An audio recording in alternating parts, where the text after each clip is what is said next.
I'm still not sure how I ended up in that room with the air so heavy it felt like it was pressing down on my chest, and her words, those words lingering between us like a secret too dangerous to hold on to alone. It was 2025, a year that seemed to race by in a blur of headlines about AI advancements, global summits, and political noise that never seemed to quiet down. But for me, everything crystallized into that one moment in a quiet corner of Boston where the truth I stumbled into flipped my life upside down. She closed the curtain, her eyes locking onto mine with an intensity that made my skin prickle, and whispered, "You won't tell anyone about this, will you?" That wasn't just a question. It was a warning wrapped in a plea, a trap that snapped shut around me. And in that moment I knew I'd walked into something far bigger than myself. Bigger than her, bigger than anything I was prepared to handle. My name's Ethan Carter, and I'm nobody special, just a guy who fixes tech for a living. Computers that won't boot, servers that crash, the occasional smart home system that decides to lock someone out of their own house. I'm not a detective, not a journalist, not the kind of person who goes looking for trouble. But trouble, it turns out, doesn't care whether you're looking for it. It finds you anyway. It all started in early June when my phone buzzed with a call from a woman named Sarah Mitchell. Her voice was polite but sharp, like she was measuring every word to make sure she didn't say too much. Her home office network was down, she said, and she needed it fixed immediately. Like yesterday, I run a small ID repair business in Boston, so I'm used to these kinds of calls. People panic when their Wi-Fi cuts out or their laptop freezes right before a big presentation. But Sarah's voice had something else in it, an edge that wasn't just about deadlines or lost files. She sounded scared, like she was holding her breath while she spoke. I told her I could come by that afternoon, and she gave me an address in Back Bay, one of those streets lined with brownstones that scream old money and quiet power. I pulled up in my beat-up van, grabbed my toolkit, and rang the bell. Sarah answered the door herself, which surprised me. No assistant, no housekeeper, just her standing there in a tailored blazer and white blouse, looking like she just walked out of a corporate boardroom. She was in her late 30s, maybe early 40s, with sharp green eyes that seemed to take in everything at once. Her hair was pulled back so tightly it looked almost painful. "Thanks for coming so quickly, Ethan," she said, shaking my hand. Her grip was firm, but her palm was clammy, like she'd been sweating despite the cool June air. The networks in my office upstairs follow me. We climbed a narrow staircase to the second floor, and she led me into a room that didn't look like any home office I'd ever seen. It was more like a command center. 3 monitors sat on a sleek glass desk surrounded by stacks of papers organized with almost military precision. A whiteboard covered one wall, scribbled with diagrams, numbers, and arrows that might as well have been hieroglyphics to me. The windows were open, letting in a breeze that carried the faint earthy smell of the Charles River. "It's the whole system," she said, waving a hand at the setup. "No internet, no access to my files, nothing. I've got a deadline tomorrow, and I can't lose a single second." I nodded, set my toolkit down, and got to work. I checked the router, the cables, the modem, standard stuff. It didn't take long to find the problem. A misconfigured firewall setting that was blocking her connection. It was a simple fix, the kind of thing I'd done 100 times before, but it made me wonder why someone with a setup this sophisticated didn't have a corporate IT team on speed dial. "You work from home full-time?" I asked, trying to fill the silence while I rebooted her system. "Mostly," she said, standing by the window and glancing outside like she was waiting for someone to pull up. "I'm a consultant. Data security compliance, that kind of thing. My clients are particular." "Sounds intense," I said, my fingers moving over the keyboard as I typed commands into her terminal. "Big companies," she paused just for a second before answering. "Something like that." Her response was vague and I didn't push. The network came back online and her monitors flickered to life.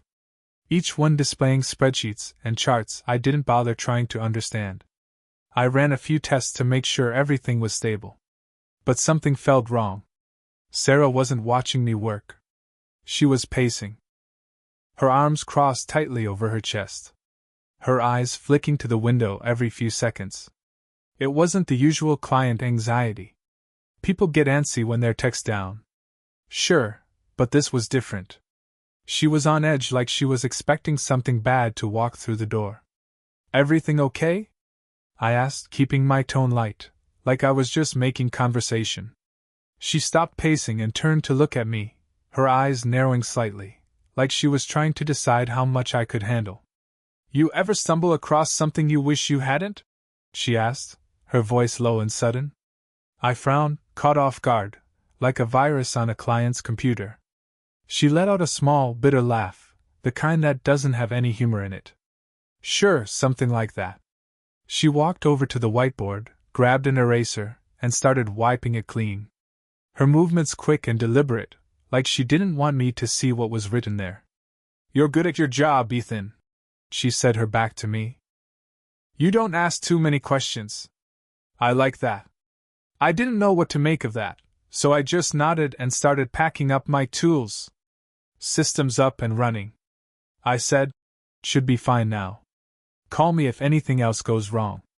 She walked me to the door, but as I stepped outside, she grabbed my arm. Her grip was tight, almost desperate, and her nails dug into my skin through my jacket. "Ethan," she said, her voice so low it was almost a whisper. "If anyone asks, you were never here." "Okay." I stared at her, my stomach twisting into a knot.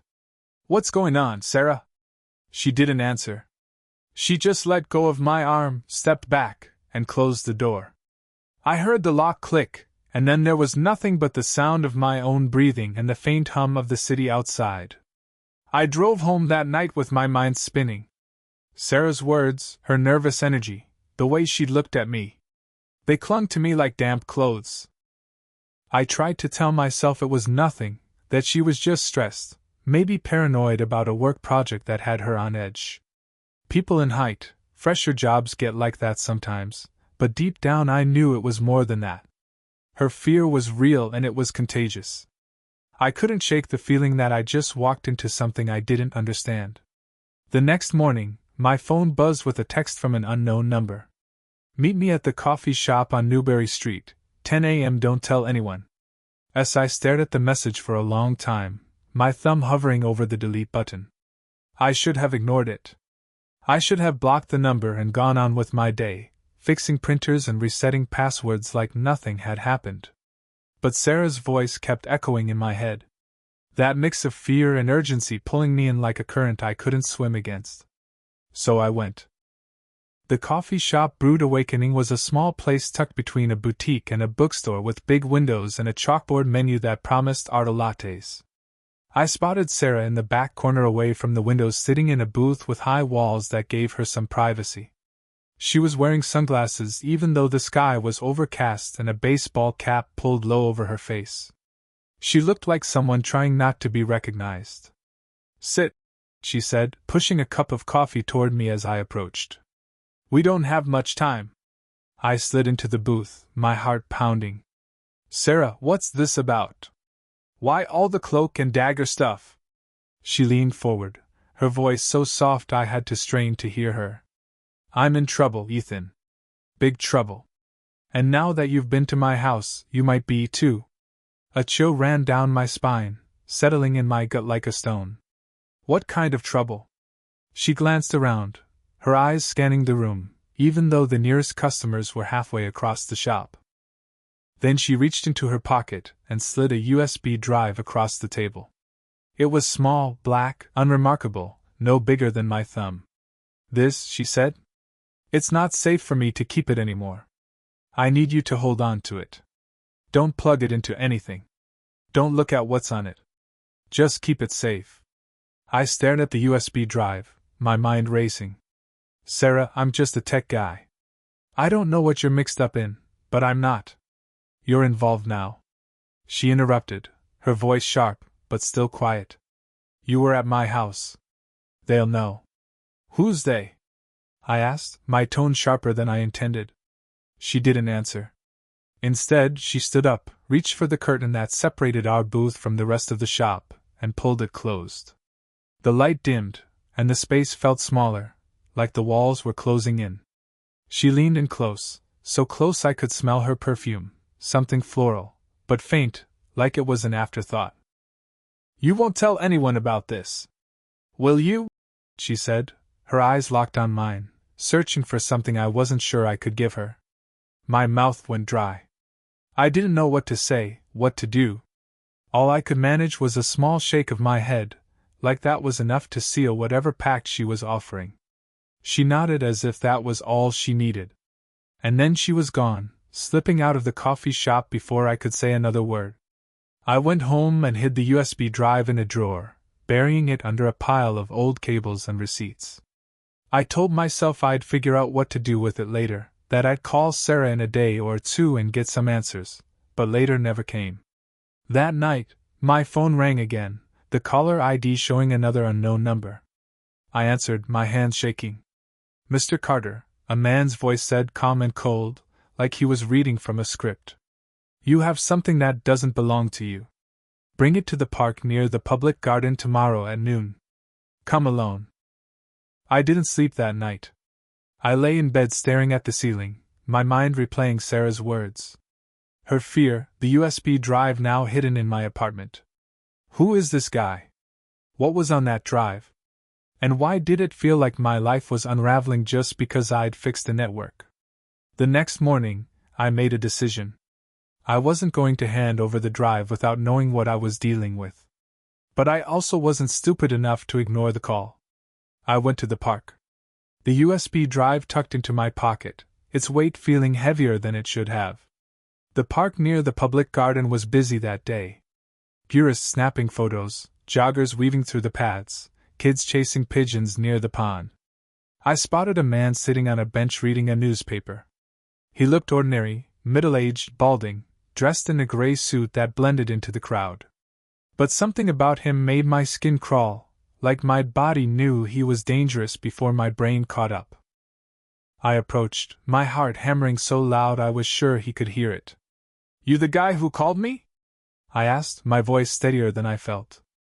He folded the newspaper slowly, deliberately, and looked up. His eyes were hidden behind dark sunglasses, but I could feel the weight of his stare. You have it? He asked, his voice matching the one from the phone. Calm, cold, professional. I nodded, my hand in my pocket, fingers wrapped around the USB drive. What's on it? Why is it so important? He smiled, but it wasn't a friendly smile. It was the kind of smile you give someone you're about to outmaneuver. You don't need to know that, Mr. Carter. Just hand it over and you can walk away. I hesitated. Every instinct screamed at me to run to get as far away from this man as possible. But I needed answers. Where's Sarah? I asked, my voice low. His smile faded, and for a moment I thought I saw something like irritation cross his face. Sarah made her choices, he said. Don't make the same mistake. That's when I saw it. A glint of metal under his jacket just visible as he shifted his weight. A gun. My stomach dropped, and my body moved before my brain could catch up. I took a step back, my hands up, trying to keep my voice steady. Okay, I'll give it to you, I said, stalling, my mind racing for a way out. Just don't do anything stupid. He stood, his hand moving toward his jacket. And that was it. I was done. I turned and ran, weaving through the crowd, my pulse pounding in my ears. I didn't look back, didn't stop until I was blocks away, ducked into an alley, my breath coming in short, ragged gasps. The USB drive was still in my pocket, and I realized I just made a choice. Case I couldn't undo. I couldn't go home. Not after that. I checked into a cheap motel on the edge of Boston, paying cash and using a fake name I made up on the spot. I needed to know what was on that drive, why Sarah was so scared, why a man with a gun was willing to confront me in broad daylight. Against every shred of common sense, I'd borrowed a laptop from a buddy of mine, Mike, who ran a repair shop across town. He didn't ask too many questions, just handed me an old machine he used for testing. I took every precaution I could think of, disconnected the Wi-Fi, booted the laptop in safe mode, and plugged in the USB drive, my hands shaking as I did it. What I found wasn't just data. It was a bombshell. The drive was filled with documents, emails, financial records, thousands of pages detailing a massive date, a breach at a company called Nextech, one of the biggest tech firms in Boston. They were developing AI for government contracts, the kind of stuff that powers surveillance systems and military tech. But according to the files, they'd been doing more than that. They'd been selling sensitive data, user profiles, security protocols, even classified government specs to foreign buyers. The records listed names, dates, bank accounts, and transactions, all laid out like a roadmap to a scandal that could bring down half the tech industry. And Sarah's name was everywhere. She wasn't just a consultant. She was a whistleblower, gathering evidence to expose Nextech's betrayal. I sat there for hours scrolling through the files, my heart sinking with every page. Part of me wanted to go to the police to hand this over and wash my hands of it. But the documents mentioned contacts in law enforcement, people who were being paid to look the other way to make problems like Sarah disappear. I couldn't trust anyone. I tried calling Sarah's number, but it was disconnected. I checked the news on my phone. No mention of her, no mention of Nextech. It was like she'd vanished into thin air. The next few days were a blur of paranoia and survival. I moved from motel to motel, always paying cash, always using a different name. I kept the USB drive on me at all times, sewn into the lining of my jacket so I wouldn't lose it. I started noticing things. Cars that lingered too long behind me. Strangers who seemed to watch me a little too closely outside my motel room. I told myself I was being paranoid, but I wasn't. On the third day, I got an email from a burner account. The subject line blank. The message was short. They know you have it. Get out of Boston now. It was signed with a single letter S. I didn't hesitate. I booked a bus ticket to New York, figuring a city that big would swallow me up. Let me disappear for a while. But before I left, I made a copy of the USB drive using Mike's laptop. I mailed the copy to a journalist I'd found online, Emily Harper, who worked for a small investigative outlet called The Beacon. I didn't include my name, just a handwritten note. This is bigger than you think. Be careful. I dropped the package in a mailbox outside a post office, my hands shaking as I let it go. The bus ride to New York was 6 hours of pure tension. I kept my hood up, my eyes on the other passenger's half, expecting one of them to pull a gun or a badge. I didn't relax until I was off the bus, lost in the chaos of Port Authority. Just another face in a sea of strangers. I checked into another motel, this one in Brooklyn, and waited, checking my burner phone obsessively for news. 2 days later it happened. The Beacon published the story and it spread like wildfire. Headlines screamed about Nextech's day, a breach, about government contracts and foreign buyers, about congressional investigations and arrests. Sarah's name wasn't mentioned, but I knew this was her work, her evidence, her fight. I tried to lay low to blend into the city's rhythm. I took cash-only jobs fixing laptops for small businesses, setting up Wi-Fi for hole-in-the-wall restaurants. But the guilt gnawed at me. What had happened to Sarah? Was she safe or had they found her? I checked my email one last time before ditching my burner phone. And there it was, a final message from her burner account. You did the right thing. Don't look for me. That was 6 months ago. I'm still in New York, still working odd jobs, still keeping my head down. The Nextech scandal is still unfolding with new arrests hitting the news every week. New names added to the list of people who thought they could get away with it. I don't know if Sarah's alive or dead. And I don't think I ever will. I think about her all the time. Her voice, her fear, the way she closed that curtain and asked me not to tell. I kept my promise in a way. I didn't tell anyone about her, not by name. But I couldn't keep the truth buried. Some secrets are too big, too heavy to stay hidden. Now, as I sit here telling you this, I can't help but wonder if I made the right choice. The USB drive is gone. The story's out. But I still check over my shoulder every day. Still jump at sudden noises. Still feel the weight of that moment in the coffee shop when Sarah looked at me and made me part of her world. The truth is, When you get caught up in something like this, it doesn't let you go. It follows you, shadows you, changes you, and no matter how far you run, you can't outrun the question she asked me. You won't tell anyone about this, will you? I didn't, Sarah. But I couldn't stay silent either. And I'm still not sure if that was my salvation or my mistake.